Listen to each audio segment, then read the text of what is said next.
La mort, enseignement théosophique sur la mort et l'itinéraire de l'âme entre deux incarnations.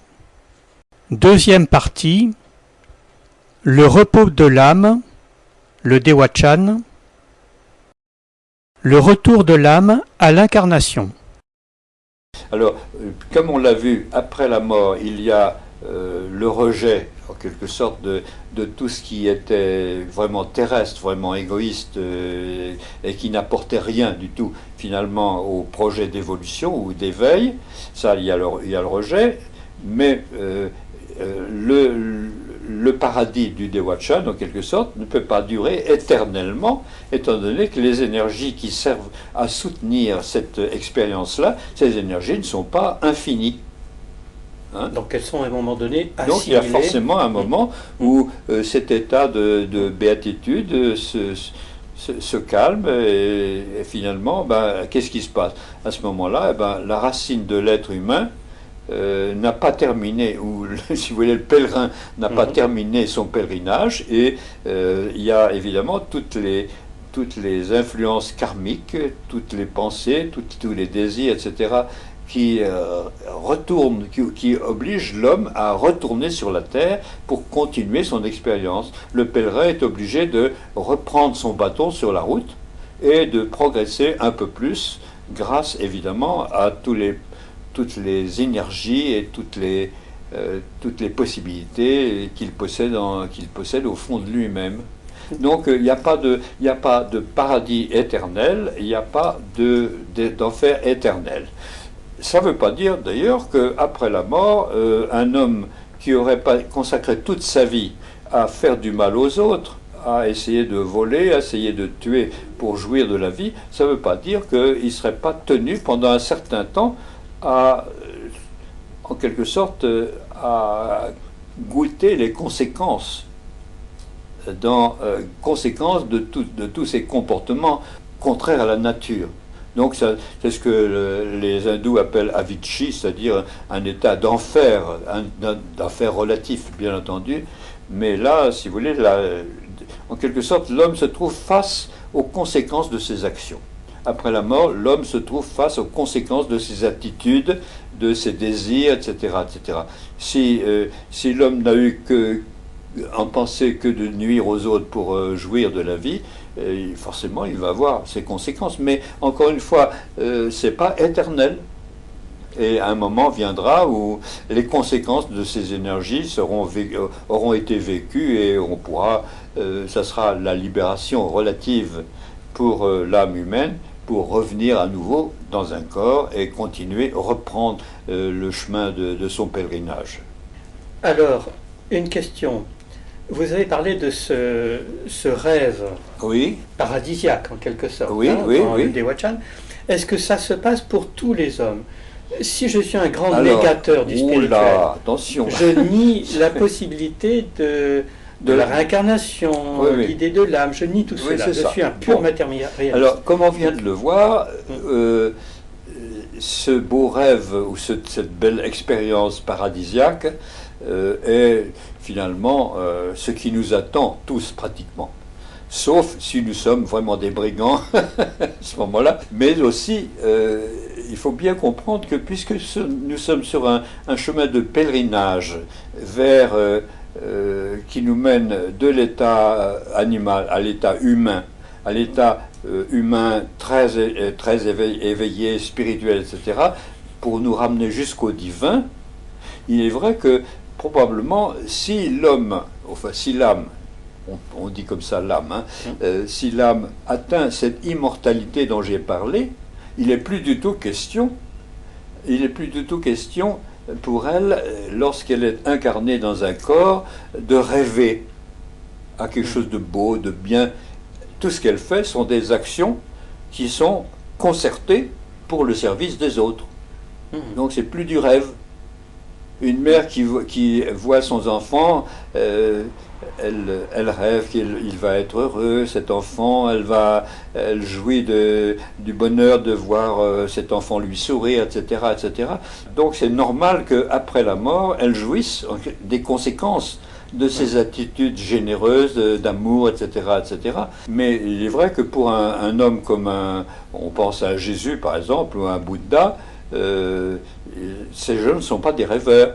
Ce sont des gens qui vivent et qui agissent dans le monde, non pas pour eux, parce qu'ils n'ont plus rien à gagner ni à perdre, mais pour aider les autres à trouver finalement la voie qui va les mener à la libération. Ils conservent leur libre arbitre. Ils conservent leur libre arbitre, c'est ça, oui, oui. Ce qui est une chose assez rare.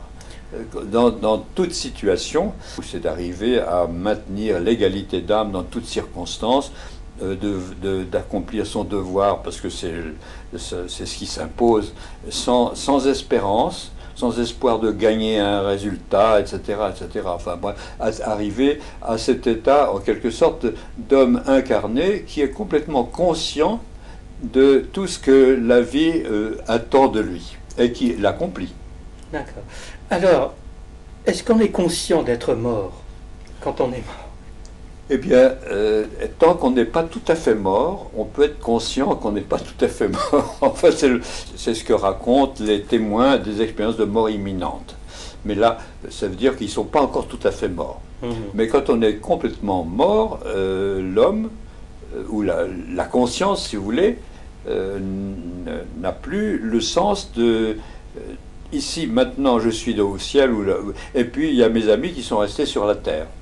Il n'y a pas cette conscience d'une distance qui pourrait exister.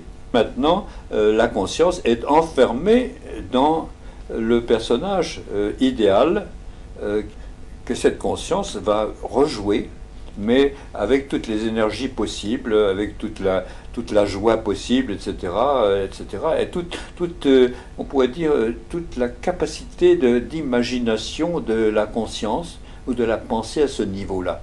Si vous pensez par exemple à un homme comme Mozart, lorsqu'il va se trouver dans cet état paradisiaque, il ne va pas revoir ces belles symphonies, etc. Il va créer, comme une efflorescence, d'une façon consciente et constante, il va créer des choses merveilleuses. Bon, sans regarder le chronomètre. Hein. Est-ce qu'on va, au retour à l'incarnation, garder quelque chose de ce moment très particulier que vous venez de décrire, oui, dans le Dewachan? Est-ce qu'on va conserver quelque chose? C'est-à-dire, est-ce que l'enfant va venir avec un enthousiasme supplémentaire, quelque chose, ou pas? C'est très, très probablement, bien sûr, lorsque un être reprend le fardeau de l'incarnation, en quelque sorte, c'est pas d'une façon complètement gratuite. Il y a évidemment toutes les tendances qui ont été créées dans la vie précédente et qui ont été cultivées pour faire que l'être qui se réincarne n'est pas Monsieur X ou Madame Y, n'importe quoi. Il y a dans chaque être, évidemment, les conséquences, c'est karma, si vous voulez, de tout ce qui avait été cherché, tout ce qui avait été réalisé, évidemment aussi de toutes les difficultés ou peut-être des erreurs qui avaient été faites. Maintenant, il est vrai qu'un homme qui aurait été un génie, par exemple, ou qui aurait été sur la voie du génie, lorsqu'il va se réincarner, eh bien, cette tendance va se manifester à nouveau sous des formes différentes. Elle va forcer le passage. Voilà. En quelque sorte. Oui, oui. Alors que peut-être que pour la majorité des hommes, eh bien, beaucoup de ces acquis des vies antérieures ne trouveront peut-être pas le canal d'expression. Oui, très probablement, un psychologue des profondeurs dira tout ce qui a été créé, tout ce qui a été cherché, engrangé, tout cela est présent. Malheureusement, l'enfant qui s'incarne est tellement pris dans le tourbillon de la vie, avec tout ce que les adultes imposent, tout ce que la publicité, la télévision, etc., va tellement assommer le personnage dans sa croissance, etc., que probablement, ou malheureusement, dirons-nous, ce qui pourrait revenir à la surface est plus ou moins étouffé, jusqu'à ce que, peut-être grâce à l'intervention de l'ego divin intérieur, il y ait certaines circonstances, comme ça, auxquelles on n'aurait jamais pu penser, qui font que, d'un seul coup, cette espèce de souvenir, cette espèce de mouvement intérieur va retrouver sa place et finalement l'homme va complètement changer d'orientation. Vous pensez peut-être à certains exemples? C'est ce que Jung a appelé les synchronicités. Les synchronicités. Hein. Nous avons tous eu des événements pareils dans notre vie. Nous étions là en train de cheminer sur notre voie de pèlerin, etc. Et puis d'un seul coup, pof, il y a quelque chose qui est arrivé. Peut-être on a trouvé par terre un prospectus de la loge des théosophes ou d'autres choses. On a pris ce prospectus et qui nous invitait à une conférence. On s'est dit, tiens, ben c'est peut-être intéressant. Alors qu'avant, on s'occupait d'un tas de choses. On faisait de la science physique ou de la psychologie, etc. Bon, et on va à la conférence et là, ça va déterminer, on pourrait dire, tout un itinéraire pendant des dizaines d'années après. Ne nous tourmentons pas. Ce qui doit arriver arrive. Alors, on a donc vu les grands aspects du pèlerinage de l'âme, après la mort, et jusqu'à sa réincarnation. Oui. Est-ce que le retour à l'incarnation, l'âme choisit son incarnation? Alors ça, non. Non, choisir, ça voudrait dire, alors dites-moi un petit peu, qu'est-ce que je pourrais faire? Je vais revenir chez les Chinois, ou chez les Français, ou chez les Anglais, etc. Non. Alors qu'est-ce qui fait qu'on revient? Parce qu'il y a évidemment tout le karma du passé, qui fait que l'âme qui va se manifester maintenant a évidemment beaucoup plus de tendance en harmonie avec tel ou tel peuple ou telle nation. Et puis aussi, il y a le fait que l'homme qui se réincarne ou la femme qui se réincarne, évidemment, va se retrouver karmiquement dans le voisinage d'êtres avec lesquels une partie du chemin a été parcourue. Les gens, parmi tous ceux que nous côtoyons, il y en a avec lesquels nous avons des liens karmiques très étroits. Alors évidemment, tout ça est assez mystérieux. Lorsque je dis cela, ça ne veut pas dire que si je rencontre un homme ou une femme avec lesquels j'ai des liens très étroits, ça ne veut pas dire que on a vécu ensemble dans la vie précédente. C'est pas forcé. C'est possible. Ça fait partie des possibilités. Et bien sûr, il y a des cas très exceptionnels probablement où les liens sont tellement forts qu'ils s'imposent immédiatement dès que la rencontre se fait entre deux personnes. Mais enfin, il faut bien se représenter que d'après la théosophie, si vous voulez, le temps qui s'écoule entre deux incarnations, c'est de l'ordre de 1000 à 1500 ans. C'est énorme. Ça veut dire que moi, si je meurs, et vous mourrez aussi, nous allons revenir, peut-être moi dans 1350 ans, et vous dans 1250. On n'a aucune chance de se rencontrer. Maintenant, il se peut qu'effectivement, quand les liens sont tellement forts entre deux individus, que ceci incline à une réincarnation beaucoup mieux organisée, on peut dire, dans le temps. Donc, si on comprend bien, ce retour, c'est comme des liens magnétiques, karmiques qui sont là, qui se réveillent en quelque sorte, ça, et donc s'activent et font que finalement on s'incarne selon une ligne karmique qui était finalement déjà fixée. Selon toute probabilité, oui. Bien entendu, disons, nous n'avons pratiquement aucun exemple de réincarnation de Monsieur X qui vient au bout de tant de temps dans le corps de Madame Y ou de Monsieur Z. Très très rare. On manque d'exemples sur lesquels on pourrait spéculer. Alors, est-ce que ça veut dire qu'il faut une foi puissante pour accepter cet enseignement, ou est-ce qu'avec la raison, la réflexion, on peut penser que c'est peut-être la solution la plus probable? Tous les hommes et toutes les femmes sur la Terre ont le choix entre différentes explications de la vie. Ou bien on vit et puis après c'est la mort définitive, il n'y a plus rien, ou bien ceci, ou bien cela. Si vous voulez, il y a tout un éventail sur la table, un éventail d'explications. Il y en a qui plaisent mieux à notre raison, ou à notre sensibilité, et d'autres moins.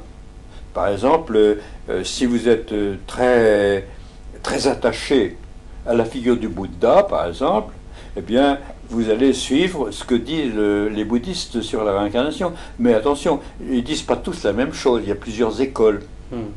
Mais, si vous voulez, la théosophie de Madame Blavatsky est intervenue à la fin du XIXe siècle, peut-être pour mettre les choses d'une façon plus rationnelle et plus claire.